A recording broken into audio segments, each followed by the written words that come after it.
I've worked with men for probably since 2017, designing trauma programs for them. It is very important. We have a lot of gentlemen in the room, one lady besides me. It's very important for men to be healed.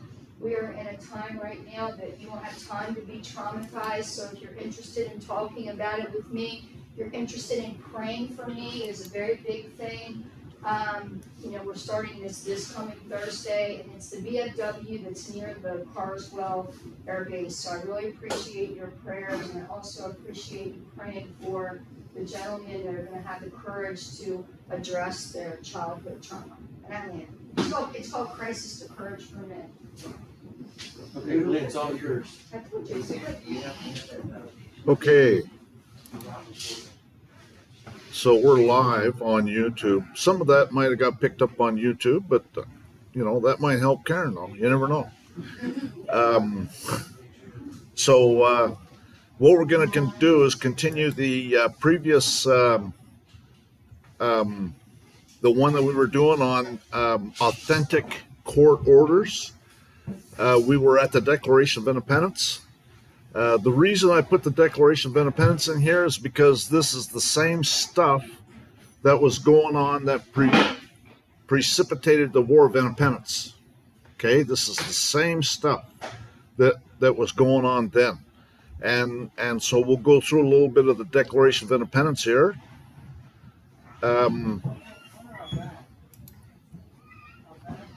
So this is the preamble. We hold these truths to be self-evident that all men are created equal. Remember, the Declaration of Independence is basically a list of grievances, but it starts off with the preamble, and there's also a postamble. They are endowed by their Creator with certain unalienable rights, that among these are life, liberty, and the pursuit of happiness. That to secure these rights, governments are instituted among men, deriving their just powers from the consent of the governed. That whenever any form of government becomes destructive to these ends, well, hello folks, our government has become destructive of these ends. That whenever any form of government becomes destructive of these ends, it is the right of the people to alter or abolish it, and to institute a new government, laying its foundation on such principles and organizing its powers in such a form as to them shall seem most likely to affect their safety and happiness.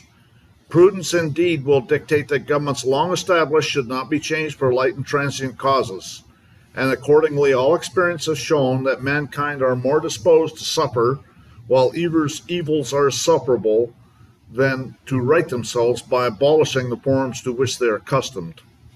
What happens is, but when a long train of abuses and usurpations pursuing invariably the same object, which is what's happening, folks. It's been going on. Actually, it started, about the time of the Judiciary Act, 1794? It started at the beginning. And they started getting in there and trying to destroy our Constitution so they could enslave us. And I have another presentation about fake money that goes through about the stuff that happened. And it's these bankster thieves is what it is. These bankster thieves and their fake money, and that's where it's all coming from. It's satanic. It's evil. Anyways, but when a long train of abuses and usurpations and pursuing invariably the same object evinces a design to reduce them under absolute despotism, that's dictatorship, folks. It is their right. It is their duty to throw off such government and provide new guards for their security. So, okay, we got some views.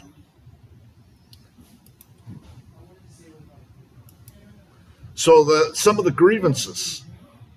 He's endeavored to prevent the population of these states for the purpose of obstructing the laws of naturalization of foreigners, refusing to pass others to encourage their migrations hither. Well, gee, that sounds like open borders. Election interference, raising the conditions of new appropriations of land. He's obstructed the administration of justice by refusing his assent to laws and establishing judiciary powers. That's kangaroo courts. Okay? And when there's no court seal, it's not a court. Okay? That's not a court order. He's erected a multitude of new offices and sent hither swarms of officers to harass our people. Gee, that sounds like Bedford military police and Colleyville military police and Euless military police. They're everywhere. They're crawling all over the place, these code enforcer pigs. Don't get me going. You're going to get me going here. Anyways, he's erected, sent hither swarms of officers to harass our people and eat out their substance. Military police everywhere, code enforcers. You know, there was I noticed when I was, just a little side story about this particular issue. There was Darren actually got harassed by the Bedford code enforcer pigs. And now they don't seem to be too interested. You see, the people are letting their grass grow long and nobody seems to care. And I've got that pickup parked beside. They don't do anything. I know. And what happened was I was doing a little search online, and it turns out that in 2021 there was a guy in Austin. The city tried to come on his property and forcibly mow his lawn for him. And he pulled out a gun and he shot the guy. And there was a big siege, and the SWAT team came, and they went and fired some, I don't know, there was a smoke thing that went into his house or something like that, and he wound up leaving and they killed him. And so you know, that's what these pigs, that's what it takes for these pigs to back off, is somebody's got to get killed. But notice now they don't care about your grass anymore. These damn pigs. Is that what they are? Oh, by the way, PIG is an acronym. I don't know if you know that or not. Stands for persons in government that intend to perjure their oath. And they're all military. We're under martial law, okay? And the sooner the people, you know, I did a set of videos on the militia, and a guy by the name of what was his name? A brilliant guy. He's got a PhD from Harvard in law. He's the one who wrote that book? Yeah. What is his first name? Edward? Yeah, Edward Vieira. That's it. He wrote a book about the militia. And he said that if we don't revitalize the militia, we're going to have a police state. And that's what we've got right now. Anyways, so don't get me going. He's combined with others subject us to our jurisdiction foreign to our Constitution, unacknowledged by our laws, giving his assent to their acts of pretended legislation. Okay, and that's called color of law. Anyways, so we'll keep going on some of these grievances. For protecting them by a mock trial, well, gee, that's what goes on in these kangaroo courts nowadays, because it's denials of due process. If you're going to get your rights denied, it'll be in these so-called courts. Guaranteed, it'll happen in these courts. Most people don't have a clue about what their rights are. You know, this is one of the things that I do, is I help people. I just tell them, look, demand a trial by jury. Okay, stand your ground. And 9 times out of 10, what'll happen when you stand your ground about the issue, that one issue, and you know what it is, okay, you got to know that a trial by jury means the jury conducts the trial. And when you stand your ground on that, it'll come down to the trial. They'll have the jury there, and they'll be wanting to put on a jury trial, okay? And the judge will flat out tell you that all he can give you, he can't give you a trial by jury, all he can give you is a jury trial. And then when they remind him about the supreme law of the land and his oath is to the supreme law of the land, all of a sudden they drop everything. Okay, you can go home then. But that's what it comes down to. But you can't give in to prosecutors when it comes to talk to you. That's right. You don't give in. That's right. That's right. Yeah, so don't get me going. If there's anywhere where you get your rights violated, it's in these so-called courts. And what they were doing there was people that were murdering the colonists, and they were letting them get away with it. Well, the same kind of thing happens today, and also they create false, fictitious crimes. They have people in jail for stuff that's not even a crime. For transporting us beyond seas to be tried by pretended offenses. Well, gee, that sounds like bringing the District of Columbia outside of 10 Mile Square. That's all color of law again. For abolishing the free system of English laws in a neighboring province, establishing therein an arbitrary government, that's dictatorship, in case you don't know what an arbitrary government is, and enlarging its boundaries so as to render it at once an example and fit instrument for introducing the same absolute rule, and that's bringing the District of Columbia outside 10 Mile Square into these colonies. For imposing taxes on us without our consent. Did you know you have to have your consent? Matter of fact, I sued the IRS twice, and I took them to the Supreme Court twice, and both times I said, this is involuntary servitude. You're forcing me to work for you for nothing. And, you know, now they don't want to talk to me. So they don't ask, and I don't tell. And you know, I've got other videos about this, about how the IRS works. They can go after you civilly or criminally. And if they go after you criminally, there's only two ways they can go after you. For tax fraud, where you lie on a tax return, or willful failure to file. And what they do is they'll send you a request to file. If you don't file, they'll never go after you for tax fraud because you didn't lie on anything. If you file, then you're giving evidence against yourself. So if you don't file, then they will never, ever be able to go after you for tax fraud. So then it's willful failure to file. The courts have ruled that if you have an honest belief that you're not required to file, they cannot go after you for willful failure to file. So they sent me a request to file. So I know they're never going to send me another one because I sent them a 10-page letter back telling them why I'm not required to file. Income, according to the Supreme Court, is corporate profits. Number one, I'm not a corporation. And now this time I know I'd even be better at it because I'd start filing felony criminal complaints against all the commissioners and deputy commissioners for involuntary servitude, assaulting me with their minor estate, their Roman cult, their Satanism. You know, I'd send them out by the box. I'm sure they'd just be loving to see that stuff. And I think it's real important. You touched on it, but you don't have to file any kind of tax return, period. But if they do send you a response, you need to reply back to them and tell them why you feel you're not required to fill out that tax return. Yeah, that's true. They'll send you a request to file, and all you have to do is respond. Respond, file, or otherwise respond. Okay, it'll say right in their paperwork. You got to file or otherwise respond. So I just sent them a 10-page letter, told them I'm not a U.S. citizen, I'm not a corporation, this is corporate profits, you know, just a whole bunch of reasons. And when did they initiate income taxes in 1830? sorry, I can't hear you, Karen. You're going to have to speak up. When did they initiate income taxes? They initiated it around the Civil War when it's called a kickback tax. It was for government employees. And even now, if you don't have a Social Security number, there's people that have wanted to pay taxes, and the IRS came back and said you got to get a Social Security number. If you don't have a Social Security number, then you can't pay taxes. Okay? And a Social Security number under Title V, United States Code, Section 552 AA 13 is for quote-unquote federal personnel. So it's still a kickback tax. Okay, so moving on. For taking away our charters, abolishing our most valuable laws, and altering fundamentally the forms of government. Gee, that sounds like military dictatorship.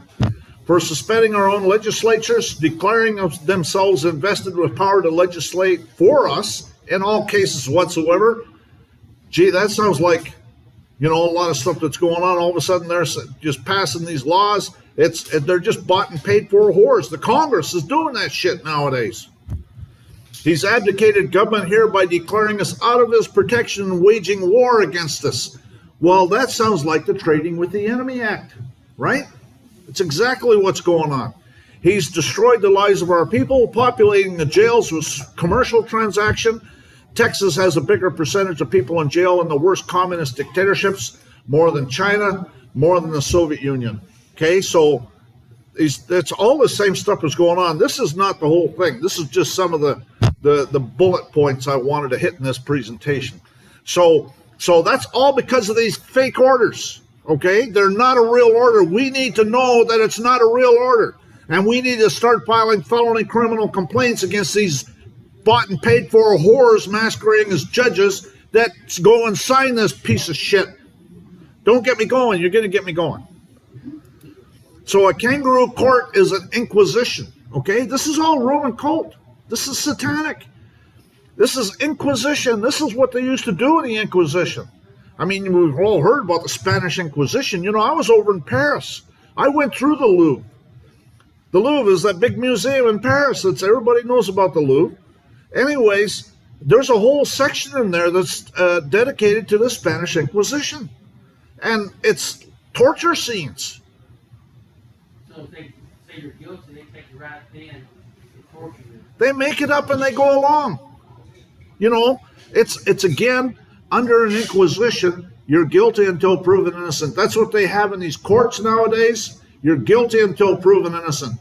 And you sit there and you say, I want to plead innocent. You can't. You got to plead not guilty, right? That's because you're guilty till they prove you innocent. This is Article 3, Section 1. The judicial power of the United States shall be vested in one Supreme Court and such inferior courts as Congress may from time to time ordain and establish. The judges, both of the superior and inferior court, shall hold their offices during good behavior. When he's signing stuff without a court seal, that's not good behavior. So he's not a judge. You got to understand that.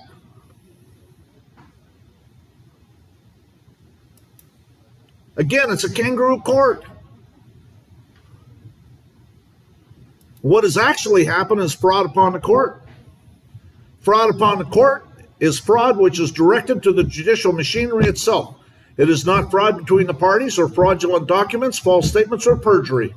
It is where the court or a member is corrupted or influenced or influence is attempted, or where the judge is not performed his judicial function, where the impartial functions of the court have been directly corrupted.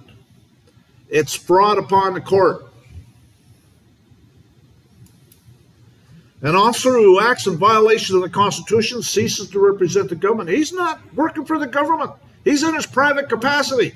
And you can sue their butt off in their private capacity all day long, and there's not a damn thing they can do about it.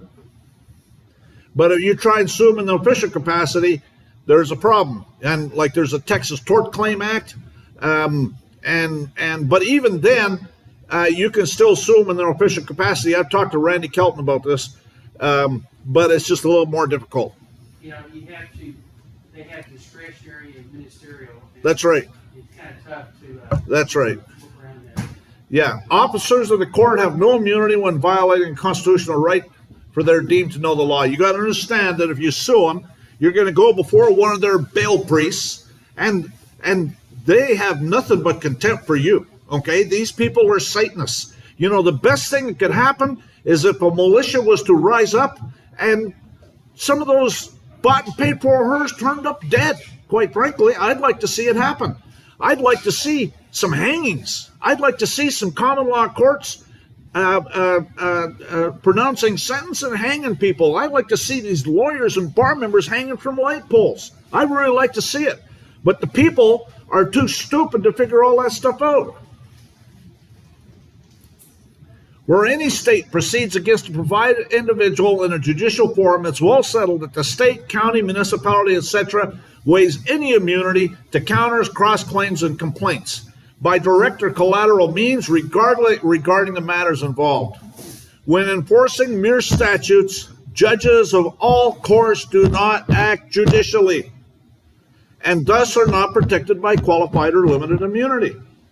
This qualified immunity is something that the Supreme Court came up with. But again, you got to understand what's going on, and you can pierce right through that stuff. They're going to say it. They're going to claim it. These bar member scum, because that's all they have is bar member scum. Don't get me going. And all they do is statute codes and rules. That's right. They don't do any law. That's right. Kangaroo Court is a proceeding, and its leaders are considered a sham, corrupt, and without regard to the law. And that goes on every day in the courts, in the so-called courts. Why is it called Kangaroo? Because it's upside down. It's not a court. It's a sham legal proceeding. It's basically it's upside down, right? Australia is down under. It's basically you're going to a play and they're trying to convince you they have authority. Yeah, that's about it, isn't it? You have a chance to figure it out and get out of it, but most people are overwhelmed and they think it's legit. Immunity for judges does not extend to acts which are clearly outside their jurisdiction. In arriving at our decision in this matter, we do not depart in any way from our holding in Hundling versus Jensen that the doctrine of judicial immunity extends to courts of limited jurisdiction. But when a minor magistrate acts wholly without jurisdiction, civil liability attaches for his malicious and corrupt abuse of process and his willful and malicious oppression of any person under pretense of acting in his official capacity. So again, what are they saying? He's not acting in his official capacity, right? That's what they're saying right there. We have no officers of this government from the president down to the most subordinate agent who does not hold office under the law with prescribed duties and limited authority. In these cases, he is not sued as or because he is the officer of the government, but as an individual. And the court is not ousted of its jurisdiction because he asserts authority as such officer. To make this his defense, he must show that his authority was sufficient in law to protect him. It is no answer for the defendant to say, I'm an officer of the government and acted under its authority unless he shows the sufficiency of that authority. So when you, again, he can't just say, I'm working officer of the court. Okay, he's got to show that he was acting within his authority. And they never operate within their authority. I won't say never. I haven't seen it. Let me put it that way. My blog is sovereigntyinternational.wordpress.com. My website is sovereigntyinternational.fyi. My email address is engineerwin@yahoo.com. My YouTube profile is Sovereign Living. My Facebook community page was deleted due to censorship on the part of Facebook. My private group on Facebook is being deleted. Quite frankly, I haven't been to Facebook for months, maybe years. I'm not interested in going there. It's just an NSA collection site for information about you is all it is. So I'm not interested in volunteering any information to these Satanists. My private group, freelist.org, private group is called Administrating Your Public Servants. My Google private group is called Administrating Your Public Servants. Follow me on Steemit at Sovereignty International. Follow me at BitChute at Sovereignty International.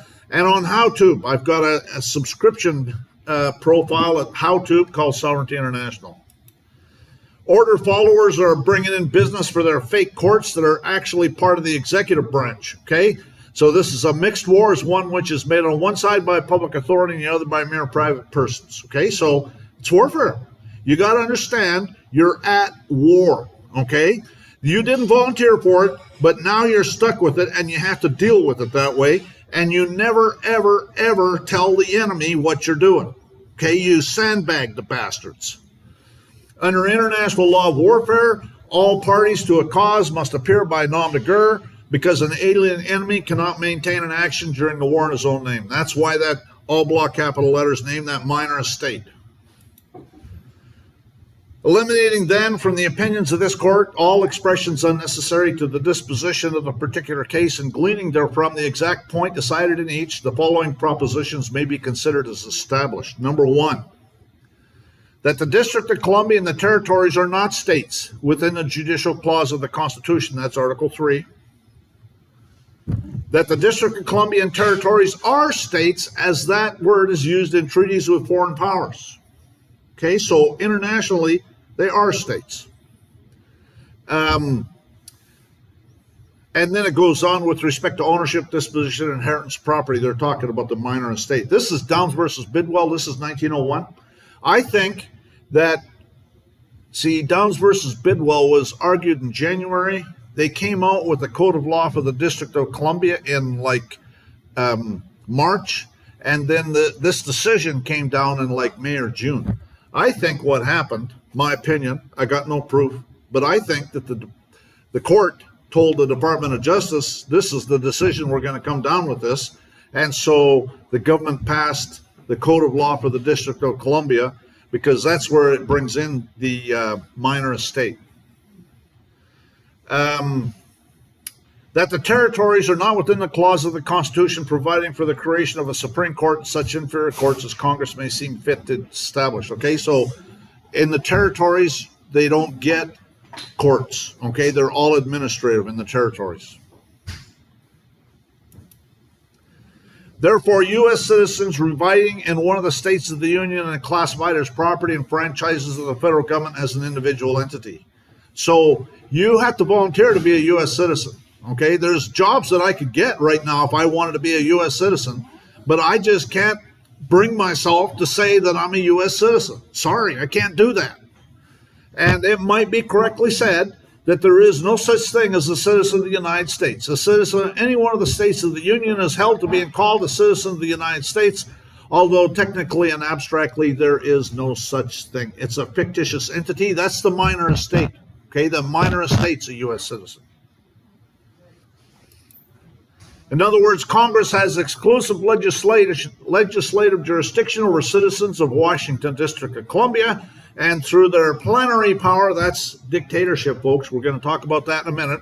Nationally covers those citizens even when in one of the states, as though the district expands for the purpose of regulating its citizens wherever they go throughout the states of the Union. And that's National Mutual Insurance Company of the District of Columbia versus Tidewater Transfer Company, 1948. So think about it. Okay, a U.S. citizen falls under the Commerce Clause, and that's District of Columbia. And that's why you argue Article 1, Section 8, Clause 17. Okay, so that's not even an amendment. That's in the body of the Constitution. And they cannot bring the District of Columbia outside of 10 miles square. And that's like major problem for them. Would it also include the territories too? Well, it does, but so you can be territorial. Actually, being territorial isn't that bad. It's when you're in the District of Columbia under the Commerce Clause. Remember when they had that Supreme Court Kavanaugh hearings? Remember Kavanaugh was being appointed to the Supreme Court, and they asked him. They said, "This is the Senate, right?" They asked him. They said, "Can we go after a U.S. citizen in Afghanistan?" And he said, "Yes, you can." That's because of the Commerce Clause. Most people don't have any idea what that's all about. Plenary jurisdiction, the court's full and absolute power of the subject matter and the parties in the case.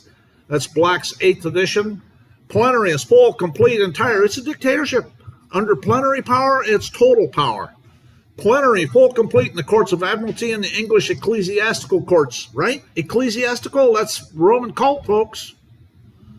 Causes or suits in respect to different courses of proceedings in which are termed plenary or summary.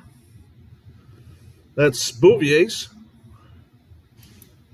Plenary, and this is Wikipedia, but it's actually confirmed by Legal Information Institute. Wikipedia isn't that good of a source, but it's basically saying the same thing that Legal Information Institute is saying. And Legal Information Institute is Cornell Law School, which is a very good source. A plenary power or plenary authority is a complete and absolute power to take action on a particular issue with no limitations. It's a dictatorship. It is derived from the Latin term plenus. They can do anything they want, and they do. You see it happening all the time. And they send drones out to other countries and take care of business. Well, that's the law of war. Yeah. But it's actually, everything's the law of war, too. You got to understand that. Plenary power, complete power over a particular area with no limitations. This term is often used to describe the commerce power of Congress. Under the Commerce Clause, Article 1, Section 8, Clause 3, Congress is granted full power over interstate commerce. The court has found that states are not able to pass laws affecting interstate commerce without the permission of Congress. Okay, that's taken from Legal Information Institute. That's Cornell Law School. Fake laws, false arrest, feel free, democracy. Okay, really, a democracy is a dictatorship. Okay, it's mob rule. right? And they can do anything they want as long as they can make the mob think that they agreed to it. You see, that's what they're doing. You think about it. They make the mob think that they agreed to it.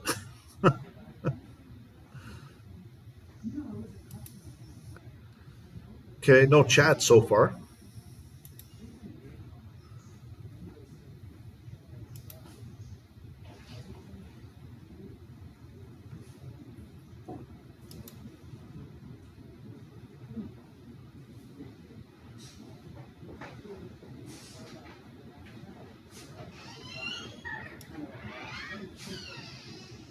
There, let's do that. Okay.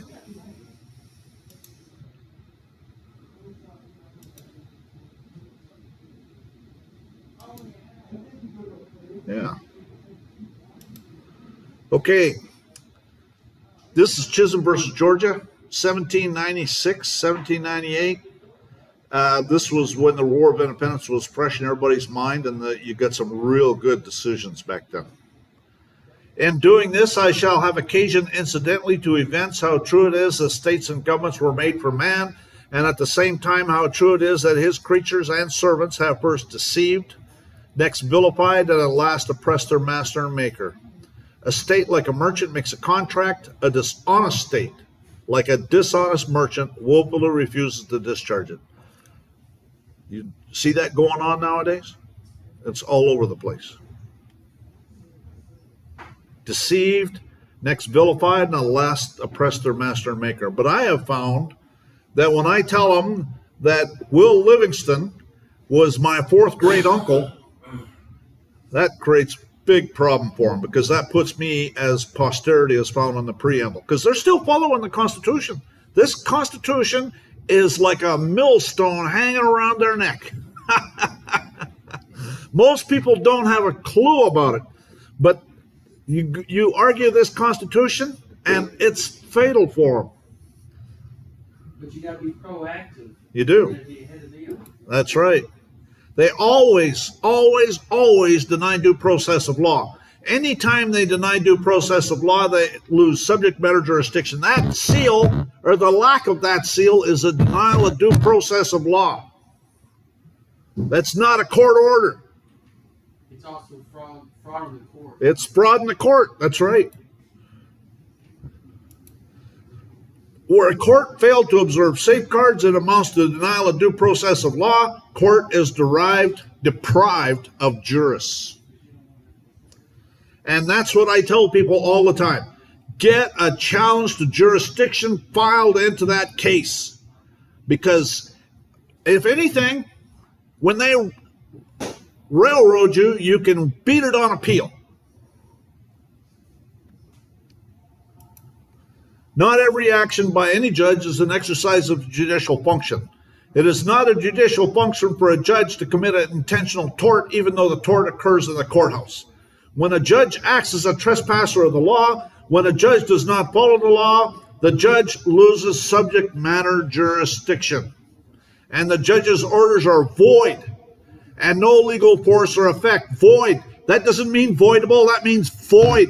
It's not an order. The defense of lack of subject matter jurisdiction, the defense of lack of jurisdiction over subject matter may be raised at any time, even on appeal. And that's a critical one right there. No joke. It didn't matter what stage. Absolutely. You can enter it. It's never over till you say it's over. These scumbag. Don't get me going. So my book is now available, Trump, a true American patriot or not. Mike Blackwell asked me to write the book, and it took me about 6 weeks to write the book, because all I did is take a lawsuit and manipulate it and turn it into the book. But he had to babysit me for about 6 months to get it ready to publish, so I put him on the book, but I wrote the book. Anyways, he had a company that he hired to help us write the book, or publish it, I should say, not write it, publish it. And they did this thing on the back, and I think they nailed it here, I'll tell you.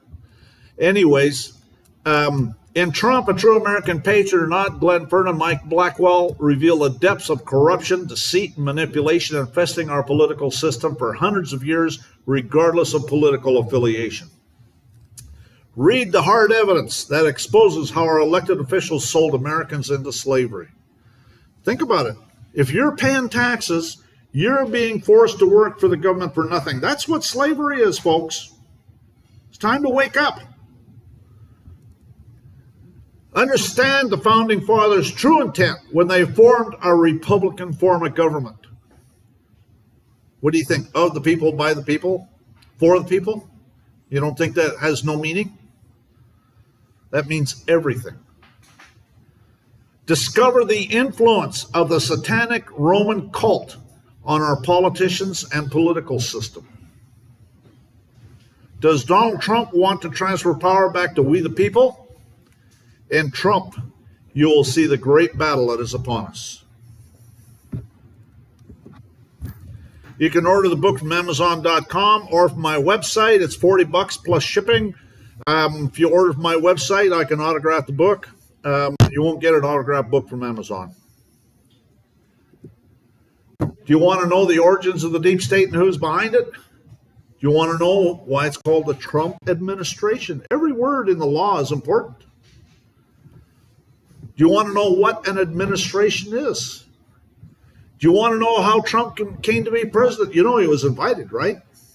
How many have ever heard of a guy by the name of Jerome Corsi? Okay, some people here have. Jerome Corsi is a guy that lives up in the Northeast. He's got a YouTube channel. He's got a PhD from Harvard with political science, and he's written a bunch of books. He's got a YouTube channel, a website. Anyways, there's a YouTube video where he says that in 2015, 5 generals came to see him and they said they were going to overthrow Obama. And he said, well, you can do that if you want, but you might want to go talk to Donald Trump first. 3 months later, he gets a phone call. They decided not to overthrow Obama because Donald Trump had agreed to run for president. So this book is full of 99% provable facts. I use law dictionaries, international treaties, all sorts of stuff like that to prove everything I say. But there is a little bit of opinion. And my opinion is that the entire Trump administration was a giant military psyop, and I think it's still going on. So we'll see. We'll talk a little bit about that some more later here towards the end of this. You want to know why they're called law enforcement officers? Maybe it's because they're enforcing the martial law.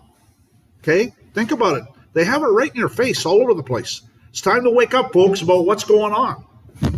You want to know how you become a slave?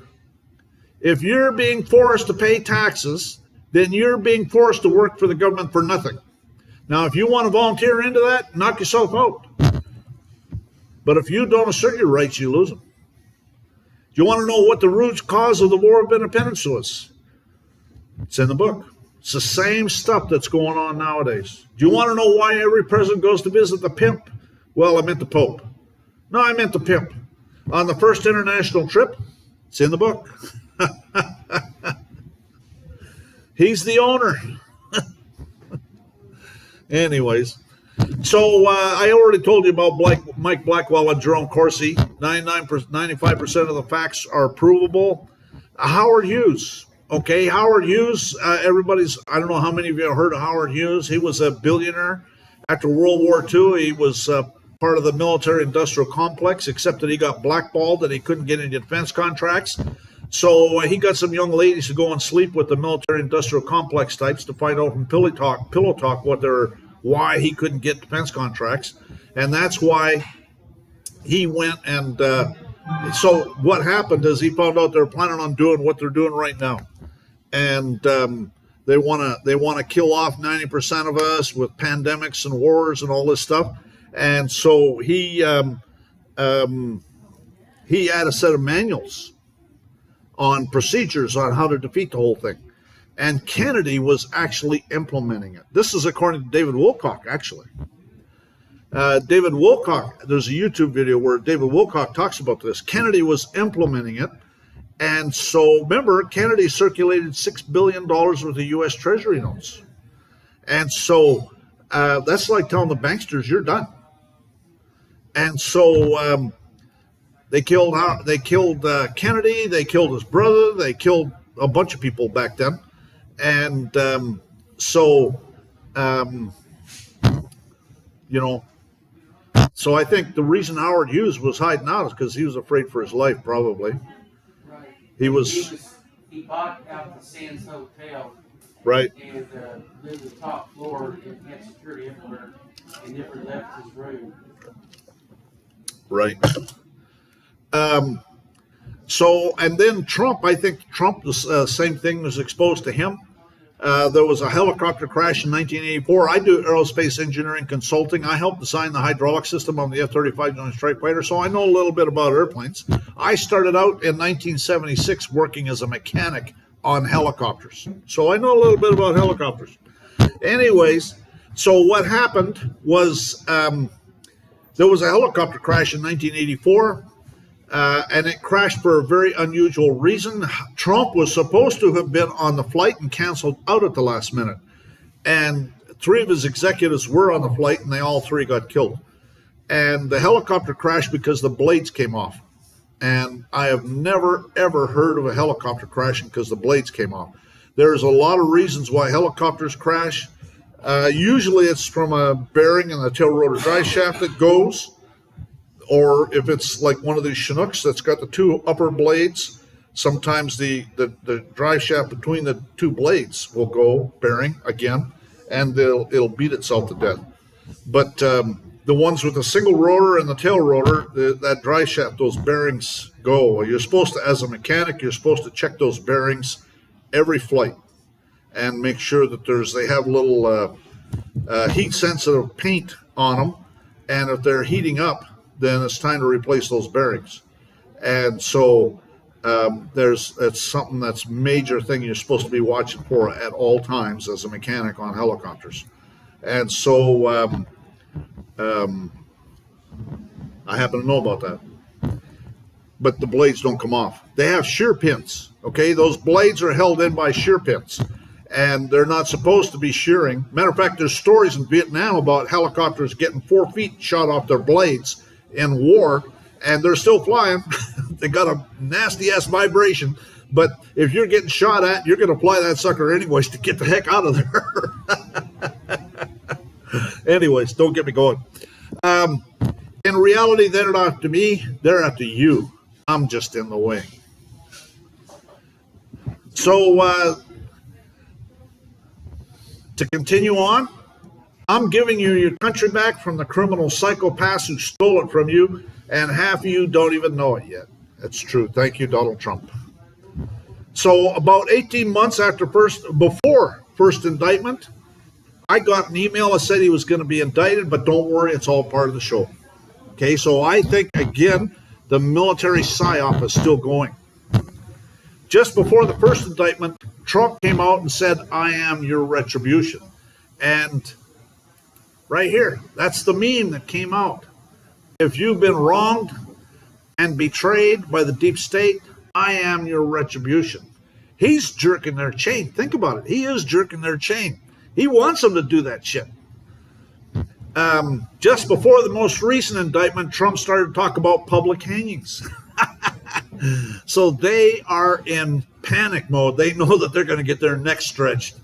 The deep state is in complete panic mode. Biden does not have the 747. Air Force One is 747.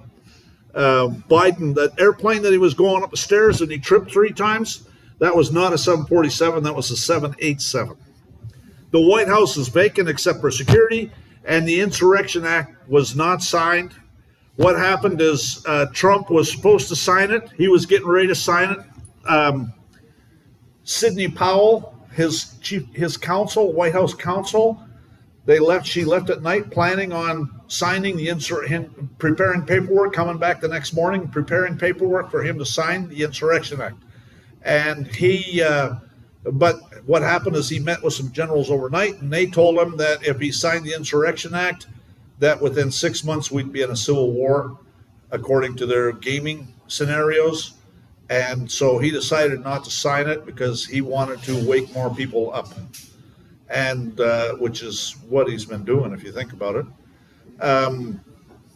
Also, something that's come out recently is a video that I wanted to play, but I haven't. It's a 107 video, and they talk about these voting machines and how the voting machines have software in them, and how this is all within the last like month that this has happened. They have software in them, and it turns out that the approved software was replaced by unapproved software. And so then think about it. Anybody knows anything about the law and regulations, if the software is not approved, then everything that went through those voting machines was not countable. Couldn't count it for the election. And that's all of them, all over the country, which means there was no election in 2020. And they have Hunter Biden's laptop within a mile of Serbia, of the head office of Dominion in Serbia. Okay, so remember, he went and issued an executive order to the Homeland Security to notify him if we had foreign interference in our elections, and they refused. Okay, so now we got some treason going on inside of Homeland Security, and so I'm telling you, they're digging up all sorts of stuff, and this is stuff that came out in the last month, and it's going to happen really quick. So you can expect that what's going to happen. What I expect will happen is Arizona is going to decertify their electoral votes for the election in 2020, and other states will start doing that. And then, by definition, Donald Trump will automatically be president still. So let's wait and see what happens. But it's all part of the show. So they'll go back and see if the election occurred in 2020, and he'll get 4 years for that. I don't know. I don't know how that's all going to work. What I heard is that we're not going to have an election in November, and we're going to have a pause, probably about a 4-year pause. So anyways, we'll see. So I already showed you that one. So always challenge jurisdiction. These are kangaroo courts. They're not interested in doing justice. They're nothing but a bunch of thieves and pirates. Oh, looks like I got some comments. I am taking questions. If anybody's got some questions. RICO Act and the Sherman Act. Okay, well, that's not the topic of this video. Sorry, maybe another time. I'll help you. I'll help stab me in the back, they say. Okay, well, knock yourself out. Anytime you want to meet, just let me know. I'm armed. I'll come armed. We can settle it for once and for all. Just let me know. Be glad to. Just like he was going to lock her up, still waiting. Okay. Anyway, so let's keep moving here. Thus, where a judicial tribunal has no jurisdiction of the subject matter on which it assumes to act, its proceedings are absolutely void. Okay? They're not voidable, they're void to the fullest sense of the term. Determining the existence of subject matter jurisdiction is a threshold inquiry, okay? They cannot move forward. When you challenge jurisdiction, all of a sudden everything's held up until that jurisdiction matter is resolved. A claim is properly dismissed for lack of subject matter jurisdiction under Rule 12b-1. Okay, that's the Federal Rules of Civil Procedure. Chuck needs to know about this. When the district court lacks the statutory or constitutional power to adjudicate it. Rule 12b-1. And that's Second Circuit, 2008. I have never seen them even try and prove standing or jurisdiction. Standing is against a man or a woman, okay, or jurisdiction. And soon as you bring that up, they have to prove it. Yeah, I mean, they just say we have jurisdiction. That's not proven. No, that's not proving it. They can't just say we have it. That's not proving it. So are you practicing law from the bench?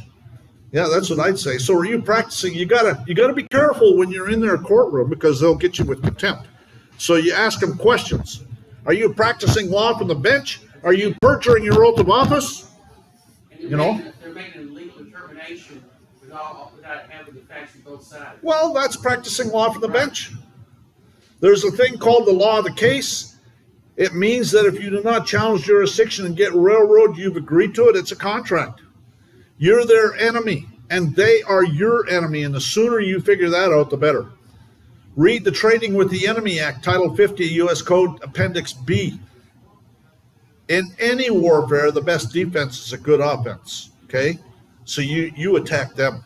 And that's what I always encourage. Start filing felony criminal complaints against them. Get the FBI going over there asking them questions. And call 911 when they do something. Yeah, Randy Kelton does that. He'll go in there and he'll say bailiff. He'll set the judge up. He's pretty good at that. He'll set the judge up, and when the judge fails to do anything, he'll say, bailiff, did you hear that? I want you to arrest that judge. And the bailiff will say, I can't arrest that judge. And Randy will say, take off your chicken suit.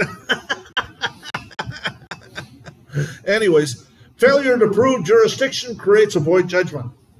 A universal principle as old as the law is that proceedings of a court without jurisdiction are a nullity, and its judgment therein without effect either on person or property.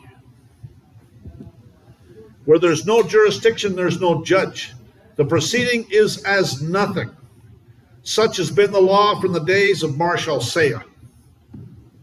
And they're quoting 10 Coke 68. Actually, it's a federal court case, Manning versus Ketchum, quoting a U.S. Supreme Court case, Bradley versus Fisher. And Bradley versus Fisher is quoting 10 Coke 68, which is Coke was in the 1500s. And he was a scholar on the law in the 1500s. A void judgment is one from which its inception was a complete nullity and without legal effect. A void judgment is one which has no legal force or effect whatever. It's an absolute nullity. Its invalidity may be asserted by any person whose rights are affected at any time and any place. It need not be attacked directly, but may be attacked collaterally whenever and wherever it's interposed. Brutum fulmen. I had a whole bunch more. I thinned it down. I don't have near the stuff I had in here, but so brutum fulmen. I went and I filed a lawsuit against FedEx in state court, and FedEx removed it into federal court. I didn't want it in federal court, so I told the judge in paperwork, I didn't go into the case, into the court and tell him this. I filed a document, a demand to remand. And I told him, I have nothing but contempt for you and your so-called court.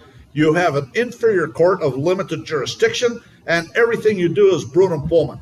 And brutum fulmen is an empty noise, an empty threat, a judgment void upon its face, which is in legal effect no judgment of all, by which no rights are divested, and from which none can be obtained, and neither binds nor bars anyone. And after I filed that judge came back. I've never had a judge be so nice to me after that. I just couldn't believe it. I felt guilty afterwards, I'll tell you. I really did.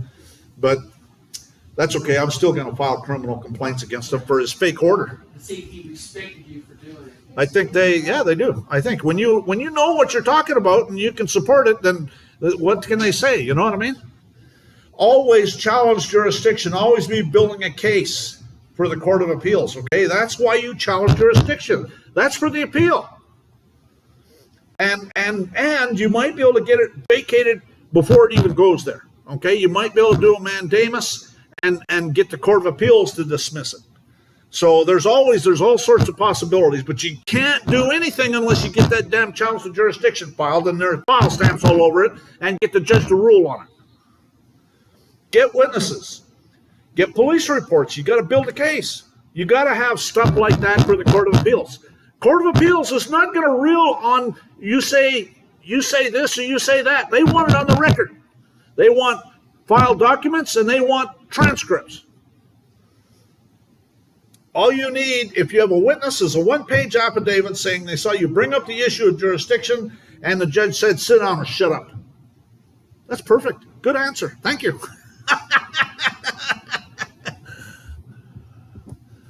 Never forget the men who started this country were marijuana-growing, whiskey-drinking, tax-evading rebels who went their beds at night to shoot at the cops. And that's right. Think about it. That's what the militias were doing. The militias, if you think about it, everybody was required to be armed in colonial days. If you were outside of your city or town more than 2 miles and you didn't have your arms, you got a fine. And if you went to a public meeting without your arms, you got a fine. And that money went to support the militia. And so the militias That's what happened. Is the militia started the War of Independence? Think about it. That's exactly what happened. War is when your government tells you who the enemy is. Revolution's when you figure it out for yourself. I prefer dangerous freedom over peaceful slavery.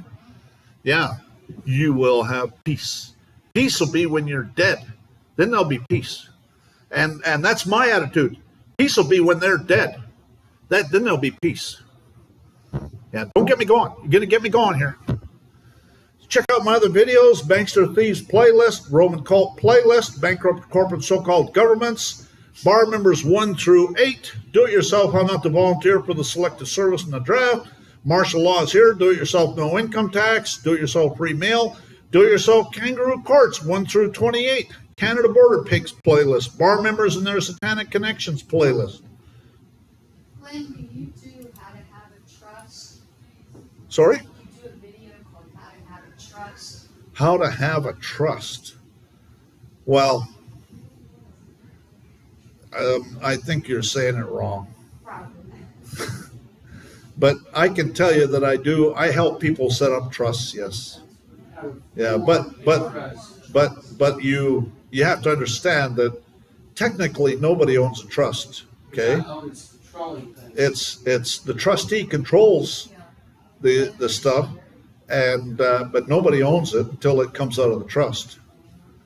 And anyways, so jural assemblies, you have two choices: organize yourself into militias and jural assemblies, or continue with the same routine. But if you do continue with the same routine, you can expect to continue to be abused, assaulted, kidnapped, sold into slavery, property stolen, and murdered.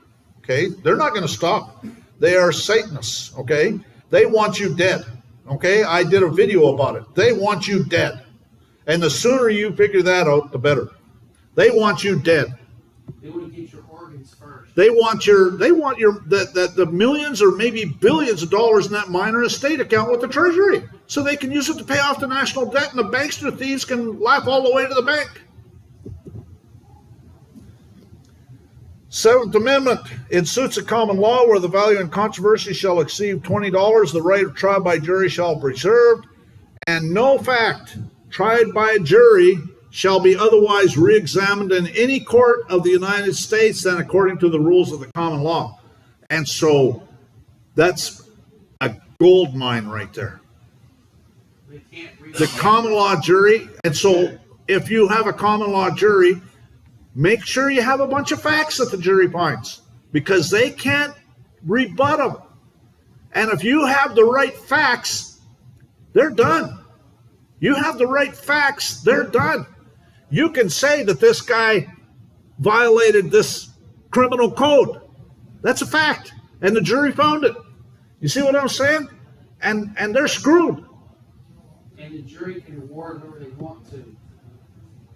We the people are the ones that are in control. And we the people need to get off our backsides and start taking care of business. Give me liberty or give me death was a phrase coined by Patrick Henry after he witnessed a man flogged to death for refusing to take a license. The federal Constitution is the single most powerful thing you can use. No court seal, no court. Okay? If they don't have a court seal, then it's not a court. It's nothing. The judge is like getting the cook over here to sign this. Get the cook to sign this order. That's what they're doing. Think about it. It's exactly what they're doing. So, if you think about it, there's felonies they're involved in. So that's what I do, is I start filing felony criminal complaints. Whoever forges the signature of any judge or register or other officer of any court of the United States or of any territory thereof, or forges or counterfeits the seal of any such court, or knowingly concurs in using any such forged or counterfeit signature or seal for the purpose of authenticating any proceeding or document, or tenders in evidence any such proceeding or document with a false or counterfeit signature of any such judge, register, or other officer, a false or counterfeit seal of the court, subscribed to or attached thereto, knowing such signature or seal to be false or counterfeit, shall be fined under this title or imprisoned not more than 5 years or both. So I think that says volumes. So if they don't have a seal there, it's fake and he's 5 years in jail. This is under Texas Penal Code, impersonating a public servant. A person commits an offense if he impersonates a public servant with intent to induce another to submit to his pretended official authority. Gee, that's brilliant right there. They want you to submit to their pretended official authority or rely on his pretended official acts. Knowingly purports to exercise any function of a public servant or public office, including that of a judge. And the position or office through which it purports to exercise a function of public servant or public office has no lawful existence under the constitutional laws of the state or of the United States. So, anyways, it's a third-degree felony. That gets serious, third-degree felony. Well, in Texas, yep. So I went and filed felony criminal complaints against some federal judges here recently for 18 U.S.C. 505 and Texas Penal Code.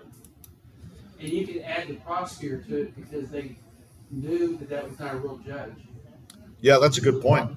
Yeah, that's a really good point.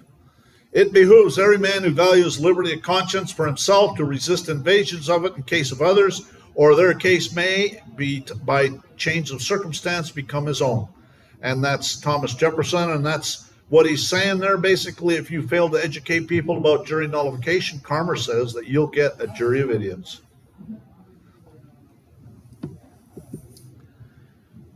But if the watchmen see the sword come and blow not the trumpet, and the people be warned that the sword come and take any person from among them, he is taken in his iniquity, but his blood will I require at the watchman's hands. So that's why I do what I do, because I want to be blameless on Judgment Day. And I hope other people do the same thing. We wake people up and everybody's going to be a whole lot better. Either you're part of the problem or you're part of the solution. You are now a watchman. Circulate this video far and wide. And that's the end of this presentation. And I'm looking at the comments here. Let's see. What if the Leo refuses to make a police report? Well, what I always do is I create an incident. And so what I'll do is I will put my hands on the steering wheel so I don't get shot. And then I'll say, I see your emergency lights are on. Where's the emergency? And the cop will say, well, this is a traffic stop and you see your driver's license, registration, insurance. And I'll say, oh, you're investigating me. Well, I don't have to give my evidence against myself under the Fifth Amendment. And then it'll go back and forth like that. And finally, the cop will say, sovereign citizen need backup, say it into the radio, and then 4 or 5 more cops will show up. Now you got your incident. Okay, I guarantee you that at that point, there's going to be a police report. And you get the names of all those cops and their supervisors and oaths of office, and you got a whole bunch of criminal complaints. So that's what I usually do, and that's how I handle it, to make sure there's an incident. You get an incident, but make sure your hands are on the steering wheel so the cop doesn't shoot you. Anyways, you saw what they did to that poor guy in Utah because he had a homemade plate on his car back about a year ago. But that happens with the national debt. But what happens with the national debt? It's forever increasing. There is no national debt. It's all a fiction. Wipe out the strength of the dollar to be replaced by digital CBDC. Yeah, you might. You never know. I don't. I've got gold or silver coin. So, and they're gonna have to quit rigging it here pretty soon. And I've also got cryptocurrencies. The thing I like about the cryptocurrencies is the banksters don't have any control over it. So anyways, I guess we'll see. But so I'm going to wrap this up. If anybody's got any more questions, I'm looking at questions in the chat right now. And so unless somebody puts something up there, we're going to wrap this thing up and be done with this for now. Do you file with corrupt police office or Texas Rangers? What I do is I never send it to the cops. Okay, that could be considered harassment. And so what I will do is I send it to the FBI, the special agent in charge of the U.S. court that covers the area wherever this happens. Okay, so if you happen to be in Arizona, there's only one U.S. court in Arizona, and there's an FBI special agent in charge. And so every federal district has an FBI special agent in charge. And so that's who I send it to, the FBI special agent in charge.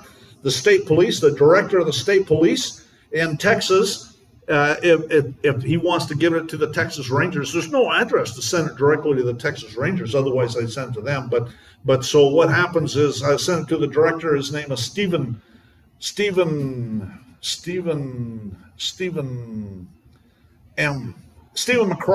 Stephen McCraw is who I sent it to in Texas. He's in charge of the Texas Rangers. And then I also sent it to the Provost Marshal General in Washington, D.C. So I make at least 3 copies. If there's a bar member involved, I make another copy because I'm going to use it as evidence for bar grievances. And if there's a judge involved, then I'll make another copy because I'm going to file judicial complaints. And I just complain the shit out of them. Any information on Treasury direct accounts on your site? No, I don't do Treasury direct accounts. That's a fraud. If you want to participate in the fraud, those are Satanists. That's fake money. If you want to participate in that, knock yourself out. I'm not interested in being in any contracts with the devil. So if you want to do that, knock yourself out. I don't educate anybody about that. I'm working on breaking it off in their ass because that thing exists. And that's what I want to do. And I don't give a shit what they do with the fake money. Okay, that's all fake. If you want, you're asking for something for nothing. And they're nothing but a bunch of thieves and pirates, and it's a contract with the devil. I want nothing to do with it. I don't help people trade their own securities. Again, I don't know why you're watching my videos because I don't even talk about that stuff. That's all a fraud. I just went through that. I think that's about all I want to say about it. I think you have some federal people that are going to be up there. Could be some trolls. Yeah, but I'll give them the benefit of the doubt. I don't know. But anyways, thanks for watching everybody, and have a great day. And we'll be doing it again here soon. I'm going to be up in New Jersey here pretty soon with my Northeast Private Information Chair. But I plan on doing some more here pretty soon too. So I've got one coming up that is for fake money, and that one's going to be a good one. I'm debating about whether I'm going to say that for New Jersey or not, but it's about the fake money and how the bankster thieves have been trying to do this right from the beginning. The bankster thieves are responsible for the War of Independence, and the bankster thieves have been fighting us, and they've been killing off our presidents. All of the presidential assassinations that happened was bankster thieves responsible. They killed foreign government officials that didn't want to make war on us. So this is all coming, and that's all coming from the Roman cult, okay? This is all satanic. Anyways, thanks for watching, and... you get an hour. Sorry?